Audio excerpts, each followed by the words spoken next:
Cancer के नाम सुनने से ही हम सबको बहुत फियर होता है। एक फियर जनरेटिंग वर्ड है जिससे कि बहुत सारे इमोशंस जो हैं सडनली होपलेसनेस आती है, एक हेल्पलेसनेस की फीलिंग आती है। वर्ल्ड हेल्थ ऑर्गेनाइजेशन और दुनिया के सारे ही जो मेजर कैंसर रिसर्च ऑर्गेनाइजेशंस हैं वो ये कहते हैं कैंसर के ट्रीटमेंट पे हम काम करें तो अच्छा है, लेकिन अगर हम उसके प्रिवेंशन पर काम करें तो ज्यादा अच्छा है। इस पर कोई खास कंट्रोल हमने किया नहीं है। आज भी मेजॉरिटी जो है वो लोग जो है जब स्टेज 4 में एंटर करते हैं तो डेथ होती है। अब इसके स्टैटिस्टिक्स शेयर करने से ज्यादा अच्छा है ये समझना, क्योंकि आप सबको भी मालूम है मेजरली इतना डेवास्टेटिंग है, तो हमको इसके प्रिवेंशन पे काम क्यों नहीं करना चाहिए। करीब 2007 में मेरा कैंसर पे हम लोग ट्रीटमेंट पे काम कर रहे थे ऑलरेडी। इसके बारे में और जानूं ताकि हमारे जो एक अवाम है, जो लोग हैं हमारी कौम के, उन तक मैं अपनी बात पहुंचा पाऊं और जो रिसर्चेज हैं वो आप तक पहुंचाऊं। तो हम लोगों को बहुत ज्यादा इन्फॉर्मेशन नहीं है और इसका रिलेशनशिप किसी के एजुकेशनल स्टेटस से नहीं है। कुछ लोग जो बहुत एजुकेटेड हैं, लिटरेट हैं, अपने प्रोफेशनल्स हैं, लेकिन उनको भी बहुत बेसिक चीजों की इन्फॉर्मेशन नहीं है जो कि कैंसर से रिलेशन में है। कैंसर का प्रिवेंशन, पहले तो सबसे पहले यही इम्पोर्टेंट सवाल है कि क्या ये प्रिवेंशन पॉसिबल है, क्या प्रिवेंशन जैसी कोई चीज एग्जिस्ट भी करती है। तो बिलीव मी, मुझे भी क्लियर आंसर्स नहीं थे और ऐसा कहीं नहीं लिखा था कि कैंसर जो है एक मेजरली प्रिवेंटेबल बीमारी है या हम इसके प्रिवेंशन पर कुछ कर सकते हैं।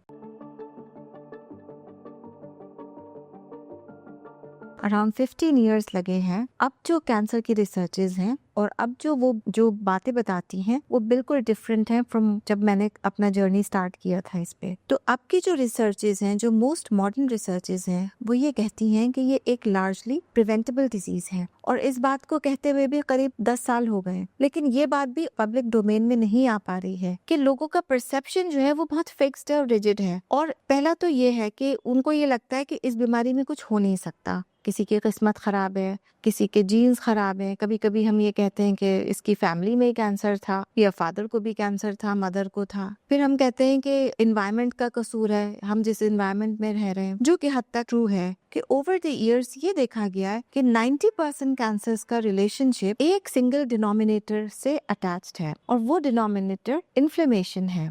वो इन्फ्लेमेशन जो क्रॉनिक नेचर का है, स्मोल्डरिंग टाइप ऑफ इन्फ्लेमेशन। अब इसका मतलब क्या हुआ, ये स्मोल्डरिंग इन्फ्लेमेशन है क्या? स्मोल्डरिंग इन्फ्लेमेशन का मतलब जैसे कोयला जो है वो दहक रहा है तो वो पूरी तरह आग तो दे नहीं रहा है, लेकिन वो धीरे धीरे करके बर्न कर रहा है। तो इसीलिए इन्फ्लेमेशन को हमने 2 कैटेगरीज में प्लेस किया है।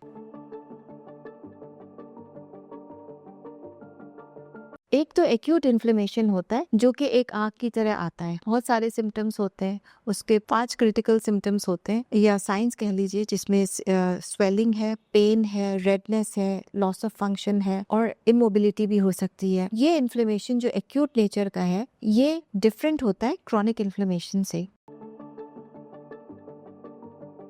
क्रॉनिक इन्फ्लेमेशन वो होता है जो कि बहुत लंबे टाइम तक चलता रहता है हमारी बॉडी में और हमको कब कुछ टाइम पता होता है, कुछ टाइम नहीं भी पता होता या हमारी अटेंशन नहीं जाती उसकी तरफ। Primarily 90% of cancers, 90% of the time cancer जो है वो लिंक्ड है क्रॉनिक इन्फ्लेमेशन से, जो कि हमारे एनवायरनमेंट और लाइफस्टाइल से हमें मिल रहा है। तो ये कमाल की फाइंडिंग है अगर आप देखें, और ये कंप्लीट जो है वो डिफाई करती है जो हमारे पुराने ख्यालात थे, उसमें कहीं भी क्रॉनिक इन्फ्लेमेशन का जिक्र नहीं होता था। और ये डिस्कवरी 100 साल पहले हो चुकी थी। 1863 में वर्चाव एक साइंटिस्ट थे, उन्होंने कहा था कि जहाँ पर घाव होता है बहुत गहरा, वहाँ पर कैंसर ओरिजिनेट करने लगता है। और ये सोचिए कितनी इंपॉर्टेंट थ्योरी थी। साइंटिस्ट ने फिर इसको रिजेक्ट कर दिया एक तरह से वो, और यही थ्योरी आज के जमाने में बहुत पर्टिनेंट है। 90% of the cancers are linked with chronic inflammation arising from inflammation due to lifestyle and environment.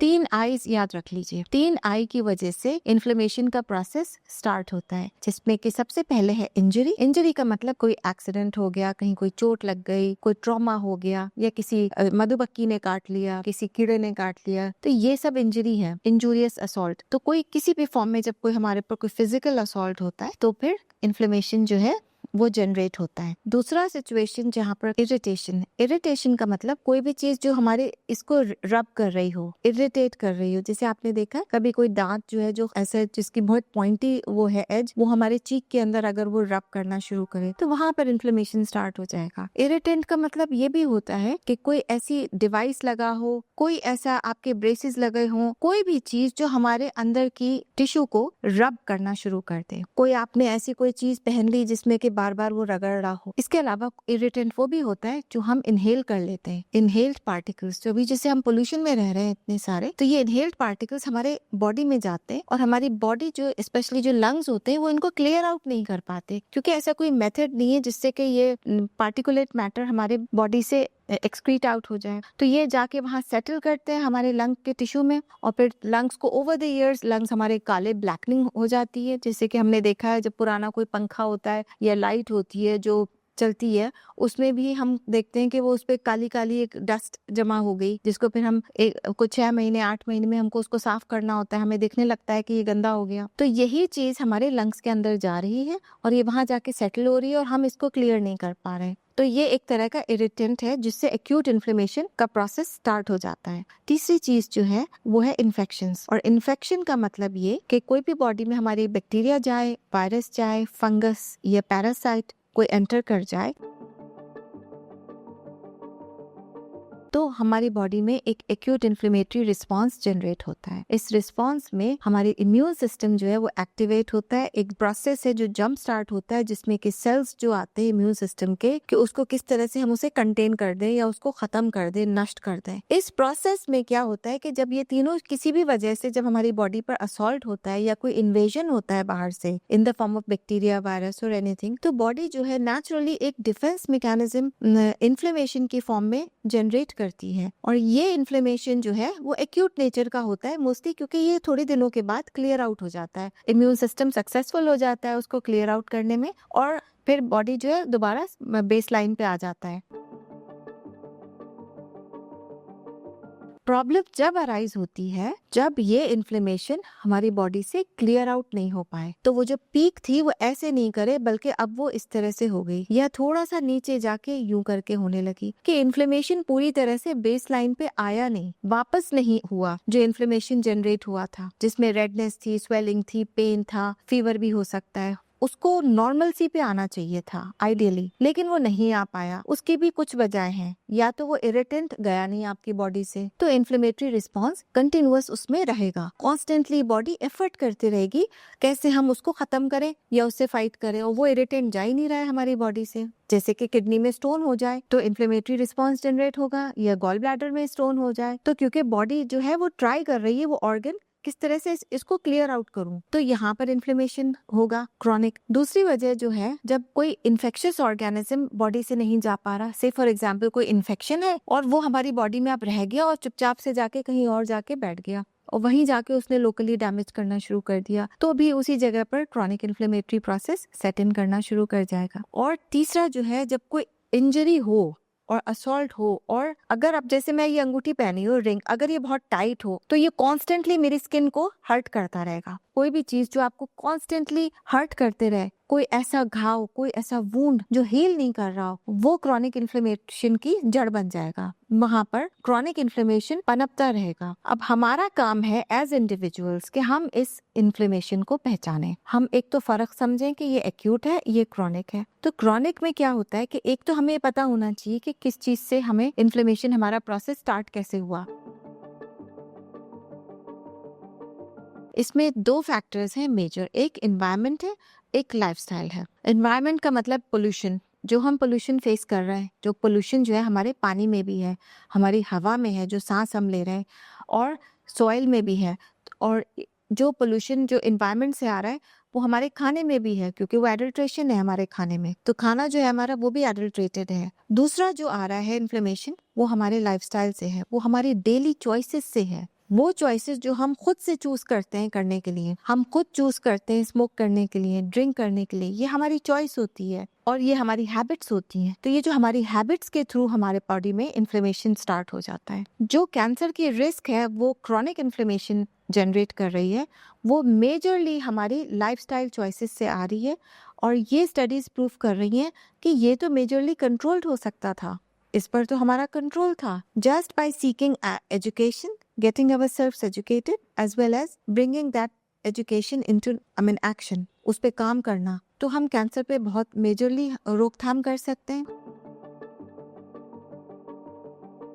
पता नहीं चलता है कि हमें क्रॉनिक इन्फ्लेमेशन हो गया है, क्योंकि कुछ हद तक हम उस चीज के आदी हो जाते हैं, हम हैबिचुअल हो जाते हैं। जो स्मोकर होता है उसे नहीं मालूम कि उसकी बॉडी में इन्फ्लेमेशन चल रहा है, क्योंकि हमारा नेचर हो गया कि हम उन चीजों को डिसमिस कर देते हैं इजीली। जो आदमी जिसको मोटापा है वो भी क्रॉनिकली इन्फ्लेम्ड है। सरप्राइजिंग बात यह है कि ओबेसिटी भी एक क्रॉनिक इन्फ्लेमेटरी स्टेट है, क्योंकि जो ओबेसिटी में जो एडिपोज टिश्यू है वो एक ऑर्गन की तरह बिहेव करता है, और वो इंडिपेंडेंटली ऑर्गन की तरह बिहेव करता है। वो इन्फ्लेमेटरी मार्कर्स रिलीज करने लगता है, साइटोकाइंस रिलीज करता है, हार्मोन्स प्रोड्यूसिंग ऑर्गन हो जाता है, हार्मोन्स फिर फर्दर इन्फ्लेमेशन करते हैं। तो ओबेसिटी का बहुत गहरा ताल्लुक है क्रॉनिक इन्फ्लेमेशन से। तो हम में से कितने लोग ऐसे हैं जो ये समझते हैं कि मोटापा जो है वो तंदुरुस्ती का साइन है, बल्कि जब कहा जाता है कि अगर किसी का वजन कम हो रहा हो तो कहा जाता है तुम कमजोर हो रहे हो, तुम दुबले हो रहे हो, या तुम बीमार तो नहीं हो, जबकि वजन कम होना एक हेल्थ का साइन है और वजन का बढ़ना वो अनहेल्दी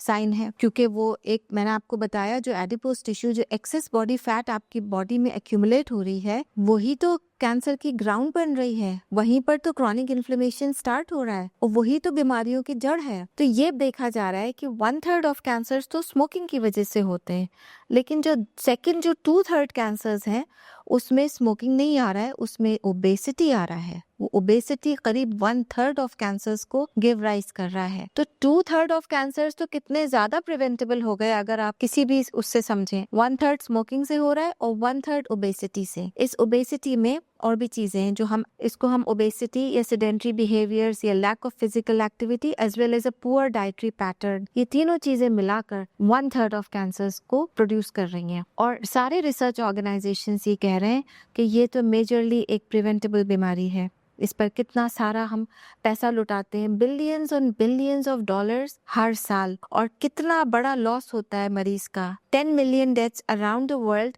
होती हैं एक साल में कैंसर से डेथ्स। ये 10 मिलियन का मतलब 1 करोड़ हर साल हम लूज करते हैं इस बीमारी में, और करीब 1.5 करोड़ लोग इस ग्रुप में ज्वाइन करते हैं। क्रॉनिक इन्फ्लेमेशन पर बात मैं कंटिन्यू करूंगी अपने नेक्स्ट वीडियो में। मैंने आज आपको एक अपना थॉट दिया कि क्रॉनिक इन्फ्लेमेशन कैसे होता है, क्यों होता है हमारी बॉडी में और क्या कर रहा है। आगे इसी पर बात रहेगी। Thank you so much.